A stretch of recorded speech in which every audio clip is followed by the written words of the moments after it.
Happy Monday, everybody. It's November 13th, 2023. My name's Larry Jacobs. This is Pre-K-12 Education Talk Radio, and thanks so much for being here today. We're going to be talking about early learning.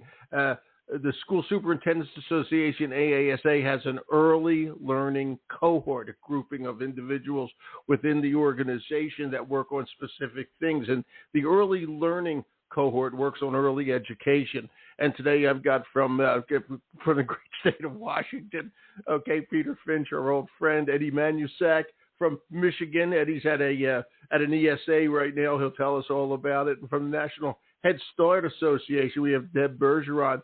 And we're going to be talking about all the things that the early learning cohort is doing, but there's a very important part of that.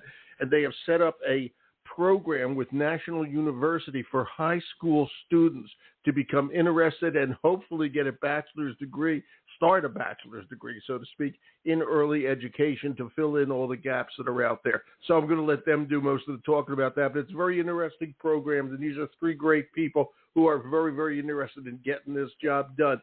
Eddie, Peter, and Deb. Let me just do a little homework before I bring them on. We're going to archive the show at ace-ed.org. That's our home website for our Consortium for Equity in Education. And please go over there. Everything is free over there. We'd love to have you go over, check out our magazine, which is Equity and Access Pre-K-12. You'll see the cover. Just click through on that. Participate, please, in our Excellence in Equity Awards.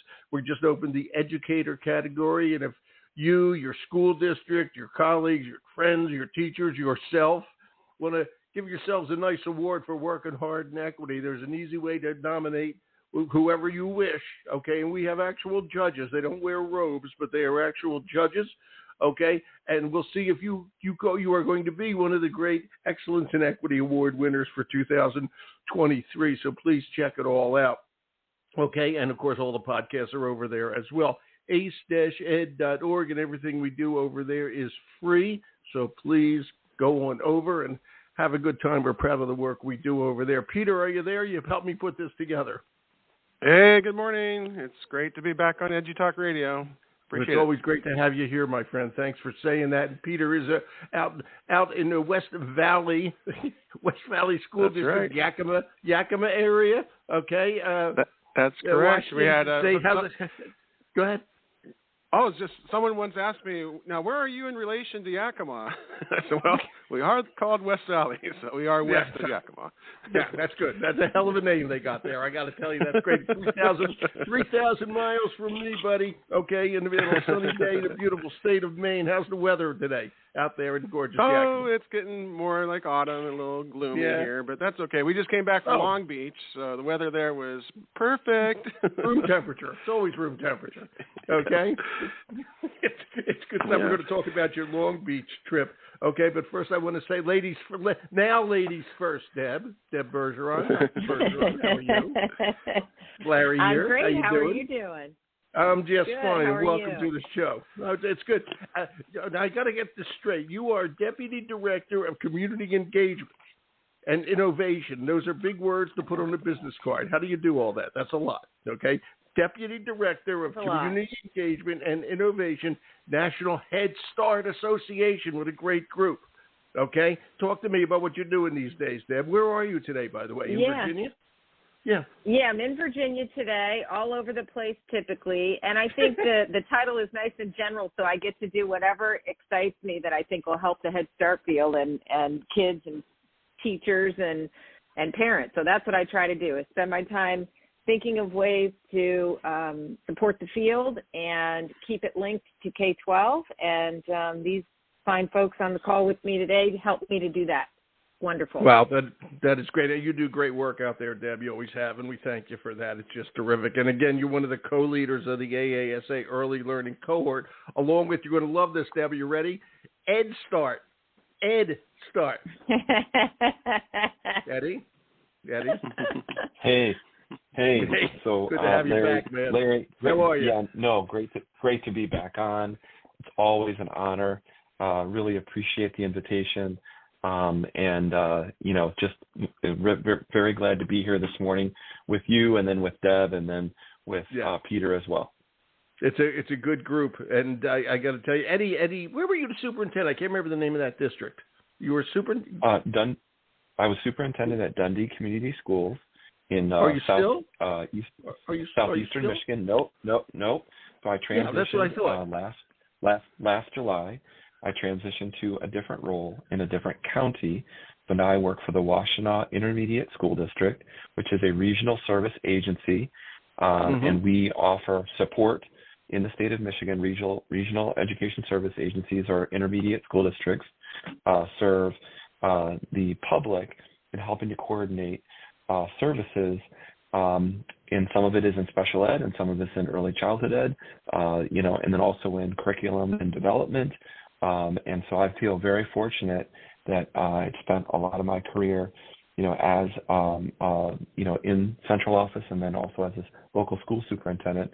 But now in a regional district, I get to work directly with 9 local agencies in Washtenaw, and that includes Ann Arbor Public Schools and Ypsilanti Community Schools.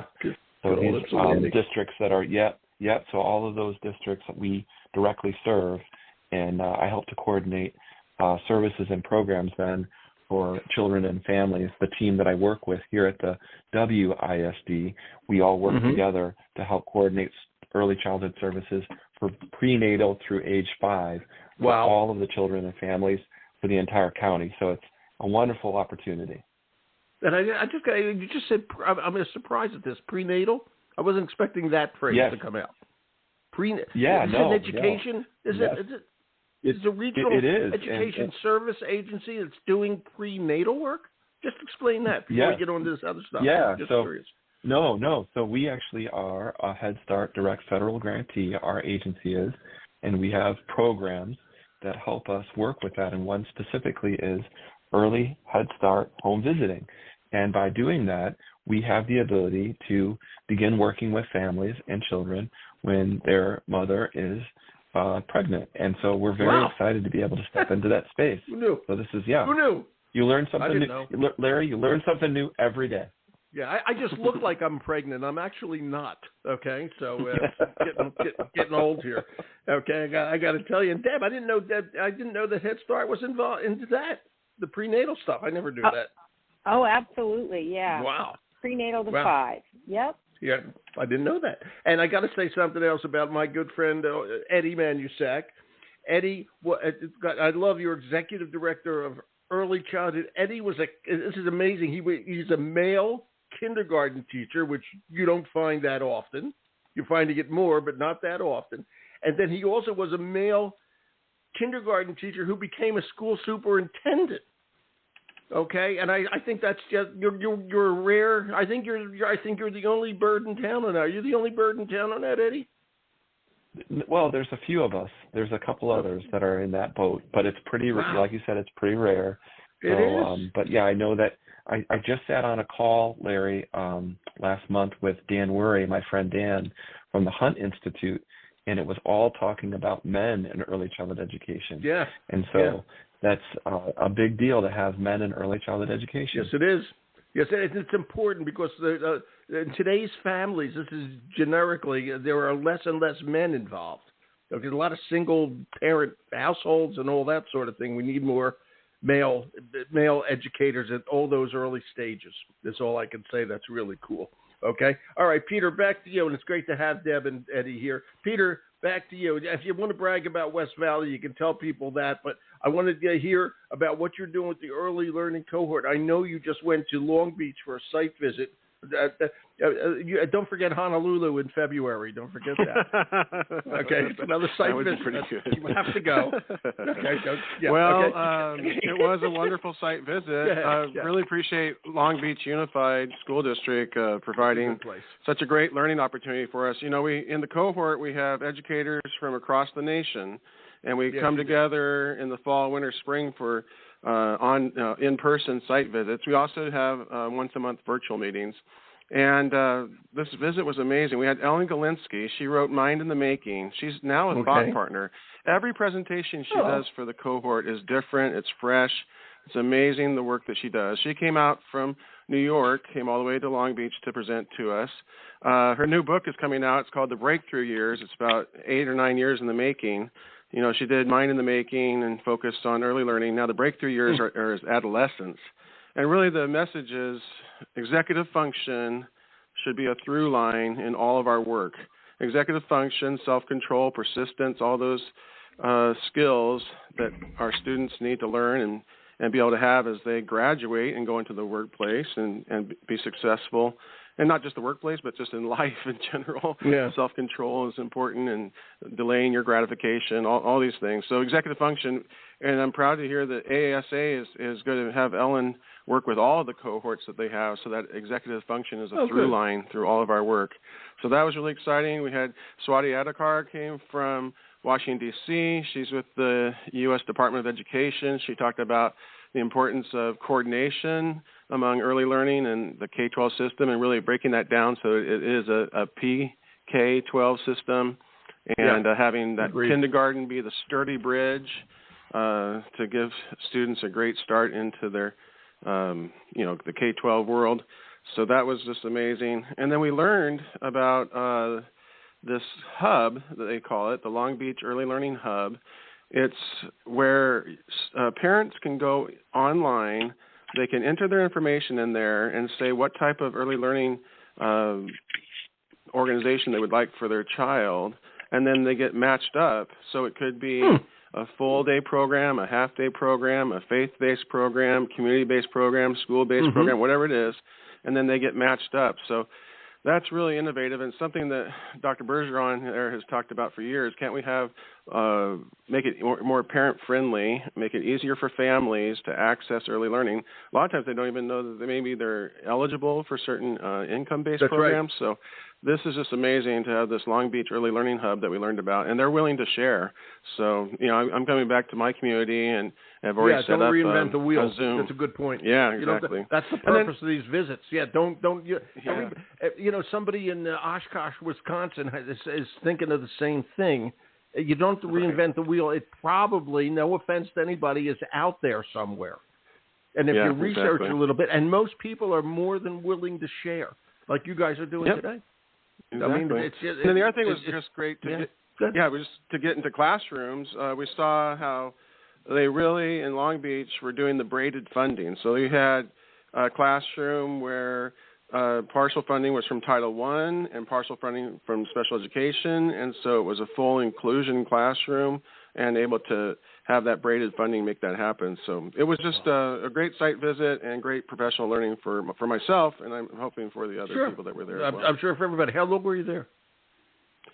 We usually we come in and do a Wednesday afternoon, and then all day Thursday get into classrooms and then debrief, and then Friday morning, and then we get out of town. So it was really good. Another thing, Larry, that we'll talk about here in a bit would be as we come in the door, I always like to kind of harvest, what are you working on? What's going well? What's a challenge? What's a problem in practice that you have?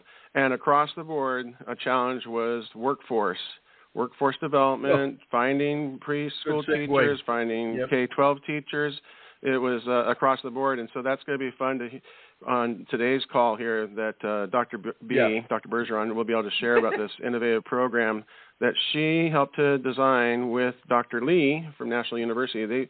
They basically designed this program from the ground up, and it's just amazing to have this opportunity available for, honestly, any high school kid in the nation could tap into this, because there's Head Start across the nation, and it's a partnership with the National Head Start Association, and students will be able to get college credit when they're still in high school and get them on a path to be an early childhood educator and also eventually a K-12 educator if they're interested. We would hope. I consider that just an educator. They would become a professional educator, whether they're in private or charter or whatever, whatever. As long as they get involved in it. And Deb, let me swing over to you, okay? And how do you? I have to ask you this: with Head Start, how do you coordinate with school districts? Deb, I think it's the first step on all this. We're going to talk about this great program. I love this, okay? But how does Head Start work coordination with school districts? Which might be a question that would need a doctoral thesis, but I have to ask. Because I don't know. No, it shouldn't need one. And when I went to Office of Head Start, I did that as the director back in 2018. I did that after really being a K-12 person, not really seeing Head Start as a future. So the first thing I noticed was in a lot of cases, not very well is the answer. And so we worked really hard during that time. Met Eddie and Peter. We worked during that time to, pull together school systems that were paying attention to early learning and knew that it was an important piece. And then how do we coordinate with Head Start as part of the whole process versus just a siloed experience that families and kids have and then they go to school, like seeing that as a separate thing. So I think in some cases it works beautifully. Long Beach, what an example. I think it starts with coordinated enrollment where parents aren't searching around for where to go, but they get support and find out, I qualify for Head Start. That means I get more than pre-K. I'm going to get all kinds of resources that I need as a family that is struggling. And hopefully by the time the child's in kindergarten, you've taken care of some of those issues. So that's the idea. Wow. But it must be so hard to coordinate, and it's easy to get information out there with the internet and all that, but it's still hard to make people read it and all that sort of thing and understand it. Because believe me, Head Start, like everybody else, doesn't have enough people to get in and say, hey, you just had a baby, we can help you already. I mean, that's the whole public, so to speak. It is definitely a game of relationship building. I mean, it is just like anything else. It's just building networks at a community level, and Head Start is federal to locally funded with the idea that the local Head Start program will adapt to its community. So it's going to reach out to the superintendent and say, hey, let's do these things together. It'll reach out to health centers and things like that, so that you're creating a true web of support for families and children. And in doing that, that relationship with the school system can be a really organic, strong thing. But it does take a lot of effort, and it takes receptiveness on the part of the school system. And as you were alluding to earlier, with Eddie being a uniquely positioned superintendent with specific early childhood experience, damn good one too. Not all superintendents come from that. And so, sometimes there's a little education that has to happen about the value of early childhood, and particularly with Head Start, so that superintendents can see that as a real asset in their community and not just this thing that exists out in the community and maybe we do some things together kind of thing. Yeah, it's really something, and the good work you do, and you were director of community engagement and all that sort of thing. Tell us about this, how you put this together with National University. Again, it's a course program for high school students, who are interested, or we hope will be interested in the teaching profession for real, and this gets them credits and all that stuff while they're in high school, and easier to get a job and a degree and all that. Deb, go for it. And yeah, Eddie, absolutely. I promise I will get to you. We're going to Deb right now. When I got here at NHSA in 2021, the big goal was to create an academy, so an online professional development for the Head Start field. And in doing that, we created this CDA program. The CDA is the very basic requirement for working in an early childhood classroom. So whether you're in childcare or at an early Head Start center, or you get your CDA, it gets you started. It is not a degree yet; it's just a certificate. So we got started with that, but we didn't want people to feel like that was a terminal kind of thing. What's the next step? So we talked to universities across the country, and it wasn't until I talked to National University that I really found my my spirit partner, because I needed somebody who could really think outside the box. And universities and higher ed are not known for being particularly innovative and nimble. And Dr. Lee at National University just kicks, and says, hey, what can we do? And we worked together and came up with a program that awards 9 credit hours upon completion of your CDA. And you can go right into an early childhood stackable bachelor's degree. It's a beautiful program that just completely turns the undergraduate experience upside down, because instead of your first couple of years being courses like Chemistry 101 and Calculus, which for an early childhood teacher feels pretty irrelevant, everything is early childhood based. So They stack the courses. They're all relevant to early childhood. They work in Head Start specific information so that you're familiar with that program. And if you're Pell eligible, the program is free. So it is pretty amazing that we could take our high school students. I used to be a high school principal and knew that we had CTE programs for high school kids, but we're seeing fewer and fewer and fewer high schools talking about education as a pathway. And, you know, high school kiddos I've been saying that for years. Junior. Yes, no kidding. Start as a junior, graduate with their CDA, go right into their bachelor's degree program already with credits toward that program that have been paid for by the CDA, so they're not paying for those credits. And then if they, you know, then they qualify on a continuum for Pell. So it just depends on their Pell eligibility, but they can get partial or all of their tuition paid for. And National's kind of unique because it's a one course at a time program. They don't enroll in 15 credits at a time. It's one at a time. They do a course a month. I have to ask, when they were in high school. Yeah, let me ask, when they were in high school, okay, even though it's one course at a time, when do they take that course? What do you recommend? Well, if I were a high school principal, they do it in the course of their school day, and the coursework is online, and then they have to get a lot of fieldwork hours in order to get a CDA, 480. It's a lot. But what we do is we partner them with Head Start programs in the community. They go to the Head Start program. They, you know, most of the time can get paid for that work. So they're going to high school. They're making a little extra money. They're getting really good firsthand experience about how to work with young children. And my experience as a high school principal is you give teenagers that kind of responsibility and they tend to mature a little faster, and they realize that they have real value in the community and start to see themselves as young adults more than teenagers. Exactly. And I think it has the potential to do so many good things in high schools, not just promote early childhood, but also promote responsible teenager behavior and giving them some meaning and vision in their life about who they can be. And I've told lots of people, if you sign 10 teenagers up for the CDA and only 2 of them end up going into early childhood, all 10 of them will be better parents. It won't matter if they don't all go into early childhood. They'll all get better parenting skills. And I have to ask you this, and by the way, good point, without question, good point at the end there. And Eddie, I will get to you, but Deb, let me stick with you for a second, all right? We all know that you guys are the early learning cohort, okay? So we know that early learning is extremely important, that a kid and a family and a community will do better if they're stronger pre-K. So I'll just call it pre-K, all right?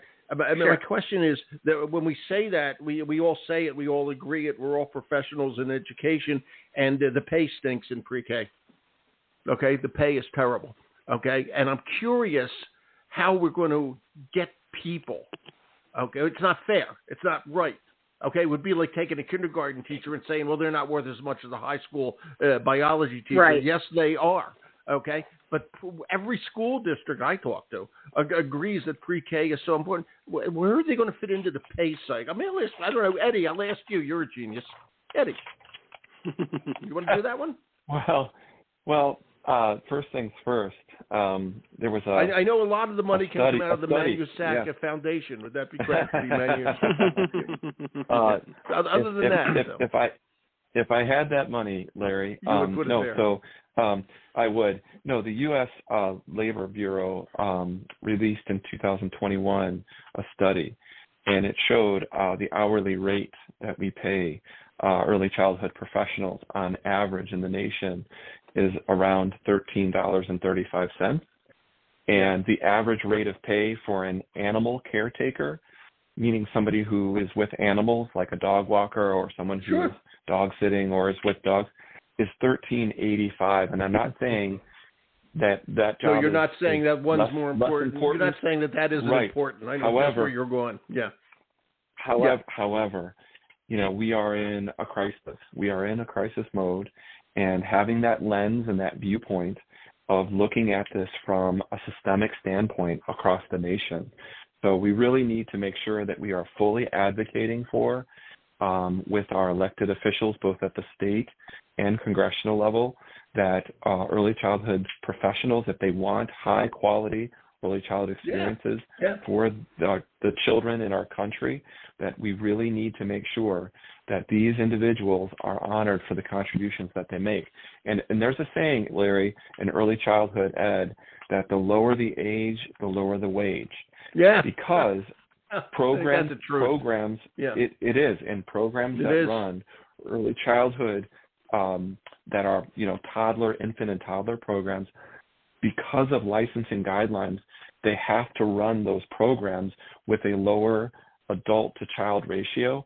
They are, and due to the nature of the way that the physical environment in the classroom is built, and all of the requirements that at a state level they require to be in place for high quality care, it's very expensive to run early childhood programs that are infant and toddlers.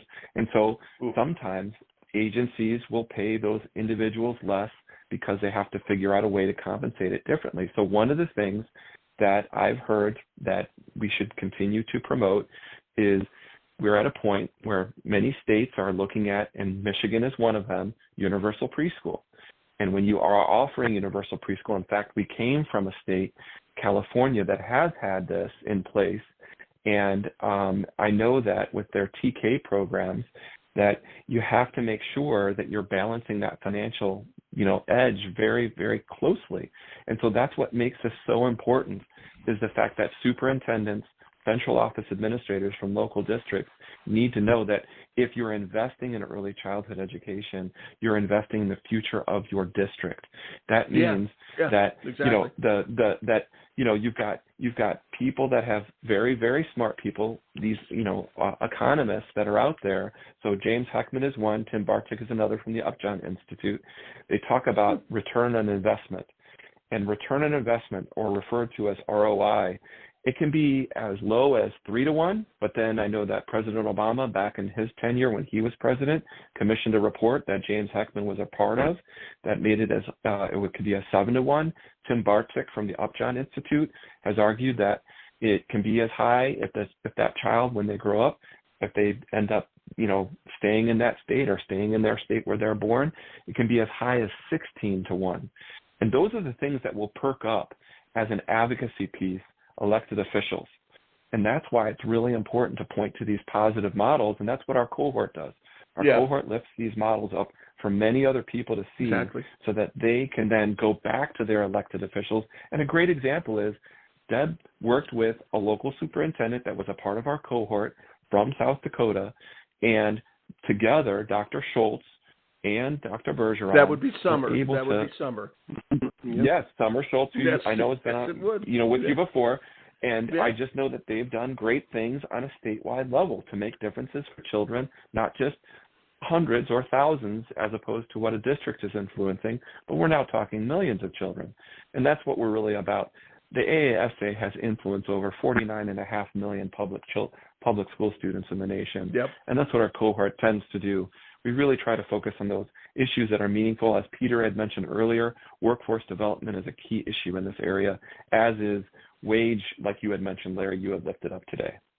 Yeah, it's amazing. And Eddie, before I go back to Peter, I want to ask you, you're talking, unlike Peter, who's a great guy, you are talking in part of your job to a zillion, at least 10 other districts, whatever that number is for Washtenaw. Okay. How are they reacting to this? Are they starting to incorporate this, the National University program?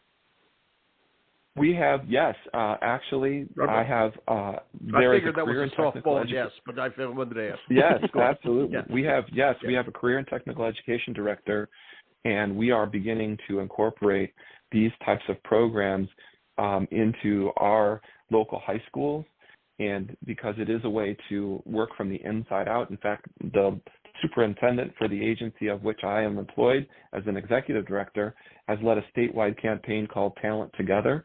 That is another great program that's talking about lifting up and using and making sure we're leveraging all of our resources so we can address these shortages that we have with staffing across the board, including early childhood education classrooms. Yeah, and I understand that, well, I won't get into that. Well, Peter, let me ask you, staffing. Okay, where are you on staffing on all the things I know you love to do in pre-K? Where are we on all this? You're there every day. You're in the trench. You're in that trench literally every day. Yes. Well, trench is probably a strong word. You do like your job. You know what I mean. Yeah. So, in West Valley, we've got such a strong culture. It's a place where people want to come to work. And so we have one school, Apple Valley Elementary. Apple Valley was just recognized as a Blue Ribbon School, a 2023 Blue Ribbon School. There was just 2 in Washington State, and Apple Valley Elementary was one of those. Whoa. Apple Valley has not had any turnover of teachers for the past 2 years. They have such a strong culture. Wow. Just a culture of strong relationships and professional support and professional learning. So I think when you get to that point where you're having, the strong culture and strong relationships, then you're not going to have as much turnover as you might in other districts. The thing is, it is important to reach out to our young people. When we talk about workforce, we have the workforce in our system. The workforce are in our high schools. And if they have an interest in education, we need to mentor our young people and then help them to see a pathway where they can eventually make a living as an educator. And the other thing is, the grow your own is so important. I always have this quote that I carry around on my phone. It was David Schuler is now the executive director for AASA. When he was with Redefining Ready, I heard him give this quote. It's from Renninger, 2011.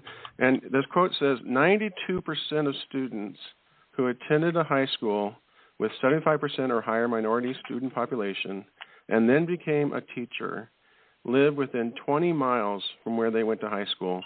So grow your own. I'll read it again.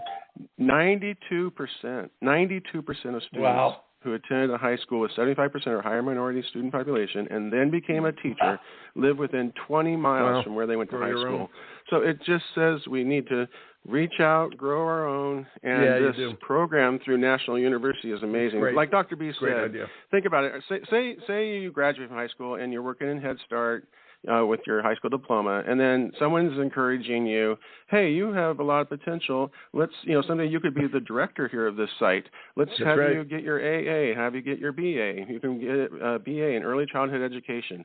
Well, what's the traditional thing that happens? That person goes down to the community college.